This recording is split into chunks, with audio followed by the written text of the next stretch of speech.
Hello and good morning everyone, तपाईँहरूलाई सचेत ब्लग्समा स्वागत छ। आज चाहिँ म टक्क लगाएर टोकियो जान आँटेको अनि मैले सामान पनि प्याक गरिसकेँ। पौडे दोस्त पनि आउँदैछ। अब हामी तिनजना अनि दाइ चाहिँ हामीले नाकासु खवातामा गएर भेट्छौँ। त्यहाँबाट चाहिँ हामी ट्रेन चढेर अनि एयरपोर्टतिर ट्रेन चढेर हामी त्यतातिर लाग्छौँ अनि त्यहाँबाट प्लेन चढेर हामी टोकियोतिर लाग्छौँ। पौडे दोस्त पनि आइसक्यो खुसी भएर पनि आइसक्यो अनि टक्क उयो छौ टक्क अब रेडी भएर मेन इन ब्ल्याक भएर आइरहेछ पौडे दोस्त चाहिँ आज पुरै। अब हामी यहाँबाट टक्क लगेज गुड्काउँदै जान्छौँ। नेपाल गएको याद पो आयो अहिले चाहिँ। अब हामी टक्क यो हामी चाहिँ म चाहिँ यो दोस्रोचोटि हो, अगाडिकोचोटि चाहिँ गइसकेको थिएँ ट्रेनमा चढेर। पौडे दोस्तको चाहिँ डोमेस्टिक जापानमा आएपछि पहिलोचोटि हो। अब मौसम पनि यस्तो छ, पानी नै पानी छ आज चाहिँ। त्यही त अब लाग्दैछौँ हामी। फाइनली हामी ट्रेन स्टेसन पनि आइसक्यौँ। दोस्तले लगेज बोक्दैछ। ए जिमरहरूसँग हिँडेको यस्तै हुन्छ फाइदा, लगेज बोक्छ। आज यस्तो छ। फाइनली हामी ट्रेन पनि आइसक्यौँ, हेर्न सक्नुहुन्छ। अब हामी यहाँबाट चाहिँ लाग्छौँ।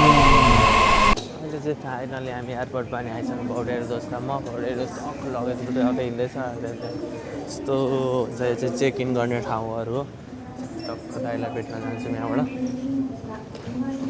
दाइ चाहिँ अगाडि नै आएर पनि बसिसक्नुभयो। कत्रो ठुलो छ क्या डोमेस्टिक एयरपोर्ट, यत्रो ठुलो छ अनि इन्टरनेसनल कत्रो परदेखि हो क्या। पुरै पर हेर्न सक्नुहुन्छ तपाईँले, पुरै एनसीवाला। ठ्याक्क दाइलाई हामीले पनि भेटिसक्यो। दाइ हेर्नु त कस्तो खुसी भएर आम्मा ल दाइ के हो कपाल सपाल काट्नु भएछ त्यहाँ, कपाल सपाल काटेर हामी चाहिँ चेक इन गर्न आँटेको। टक्क सामान चेक इन गर अनि चाहिँ यता सिक्छौँ। अहिले ट्याक्क हामी चेक इन पनि गरिसक्यौँ। अनि प्लेनको नाम हो जेट स्टार। हाम्रो दाइ चाहिँ सुपर स्टार, प्लेनको नाम चाहिँ जेट स्टार। अहिले चाहिँ टक्क हामी यहाँ बसिरहेको थियौँ। यहाँ घाँस छ। यहाँ के रहेछ भन्दाखेरि चार्ज गर्ने ठाउँ रहेछ यहाँनिर घाँस। फाइनली हामी चेक इन गरेर पनि छ। दोस्तको चाहिँ यो लङ सुज भएर जुत्ता खोल्न लगाएर पुरै मौसम हेर्न सक्नुहुन्छ यस्तो छ। अब चाहिँ हामी लाग्छौँ। मलाई चाहिँ बेल्ट खोल्न लाग्यो, बेल्ट लाएर आइरहेको थिएँ। तपाईँहरू आउँदाखेरि चाहिँ लङ जुत्ता चाहिँ नलाएर आउनु होला, खोल्न लाउँदो रहेछ, खाली खुट्टै हिँडाउँदो रहेछ।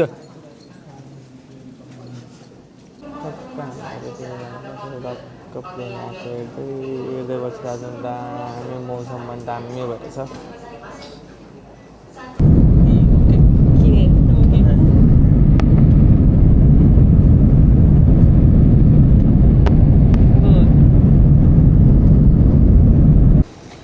फाइनली हामी आइसक्यौँ, प्लेनबाट पनि उत्रिसक्यौँ।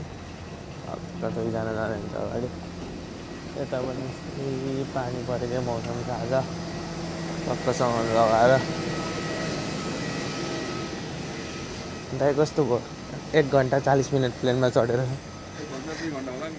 झन्डै 2 घन्टा 1 घन्टा 40 मिनट छ।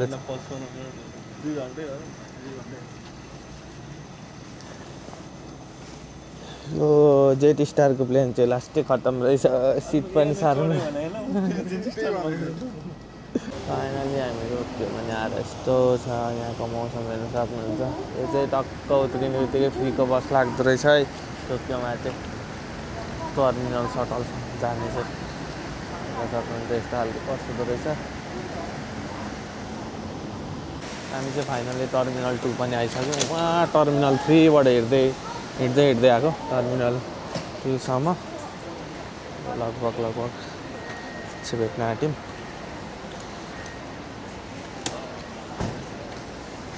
त्यही हुँदैछ। म पानी परेर लास